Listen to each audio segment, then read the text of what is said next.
Salut, c'est Magali, bienvenue dans cette rubrique l'instrument du mois dans laquelle je vous présente donc un nouvel instrument facile à prendre en main ou à fabriquer chaque mois. Ce mois-ci, on va parler, le voici, le voilà, du bâton de pluie. Alors le bâton de pluie, c'est un instrument de la famille des idiophones. J'aime bien prendre la définition du dico parce que c'est souvent beaucoup plus simple que celle des spécialistes. Donc la définition du Larousse est la suivante. Instrument de musique non pourvu de cordes ou de membrane, dont le corps solide suffit à produire un son, castagnette, xylophone, hochet, guimbarde, etc. Et c'est exactement ça. Le corps de l'instrument, c'est un tronc, donc celui que j'ai dans les mains, c'est du bambou et il est rempli de cailloux. Pour l'utiliser, c'est un jeu d'enfant, il suffit de le retourner et d'écouter le bruit qu'il fait. Donc on en trouve aussi dans d'autres matériaux, par exemple il y en a qui sont faits en cactus, qui sont remplis de graines. Alors évidemment, le son est différent en fonction des matériaux utilisés. On en trouve à tous les prix, il est facile à fabriquer pour occuper des enfants lors d'un après-midi pluvieux. Donc si l'idée vous intéresse, je vous ai mis des tutos dans la description.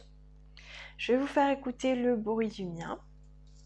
Alors l'idée du bâton de pluie, c'est d'imiter évidemment le bruit de la pluie.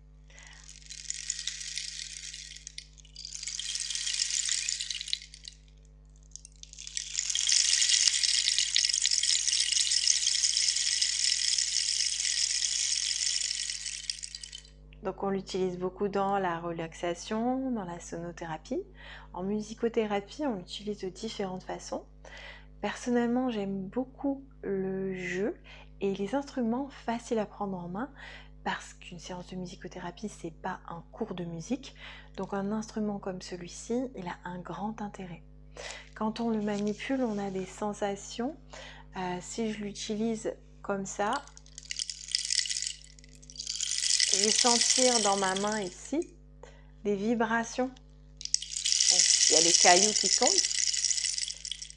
et ça crépite dans mon oreille ici.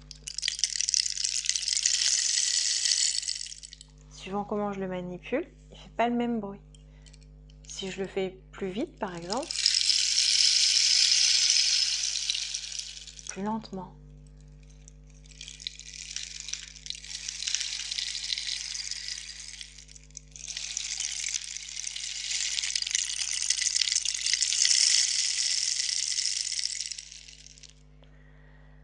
Alors quand on commence à manipuler cet instrument et qu'on se concentre sur le bruit, sur les sensations qu'il produit en nous, souvent ça nous apaise. Alors toujours pareil, il ne faut pas faire des généralités, mais beaucoup de gens apprécient ce bruit.